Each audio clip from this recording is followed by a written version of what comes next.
Hey everybody, it's Simon here from Pallant Digital, and today I'm going to give you 5 tips on how to use your blog in a different way to engage with more people and get more customers. So tip number 1 is post your blog on LinkedIn articles.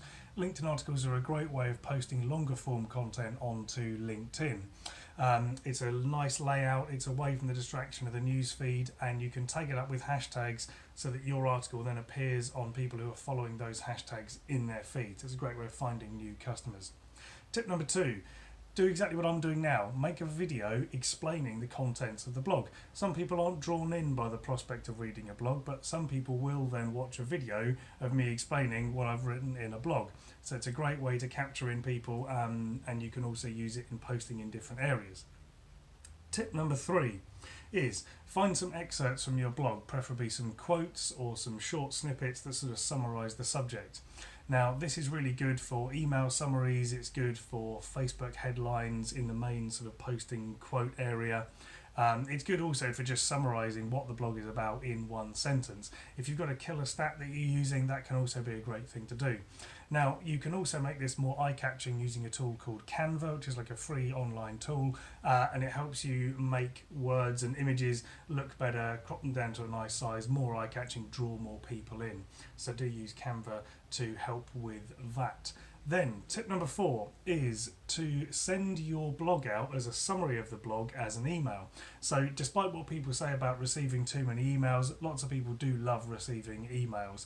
So if you can give them a short summary of what the blog's about, why they should read it, and a link to click through, you'd be surprised at the click-through rates you can get using that method. If you just put the whole thing in, then people feel like they've got to spend a lot of time reading your blog in the email app, which people don't really like to do. So if you link them back out to your blog, it's a good way of letting them read it later or coming back to it at a later date. The other thing you can do is you can use your excerpt graphics that you've just made in Canva to catch people's attention. Better still, why not embed the video at the top of that email? So tip number 5 is post on social. Put this video on social, put your graphics on social, tweet about those summaries and quotes that you made earlier. The more you can talk about the blog and link back to it, the better. But do remember to actually link back to the blog. The number of times people say, I've written this amazing blog, and don't put a link into it to leave people to try and work out where this blog is located on the internet. Make sure you're doing that. So those are our 5 top tips, and I've got one sneaky bonus one for you. If you're out networking or you're in a meeting and someone says, oh, I'd like to know how I should be adding my business to Google Maps. Luckily, we've done a blog about it. Why not I drop you a link with it in an email? It's a great excuse to follow up with someone at networking. It's a good way of introducing your brand, your business, your ideas, your products to other people. So make sure once you've written the blogs and you've gone to the effort of sharing them, that you do actually share them and tell people all about them.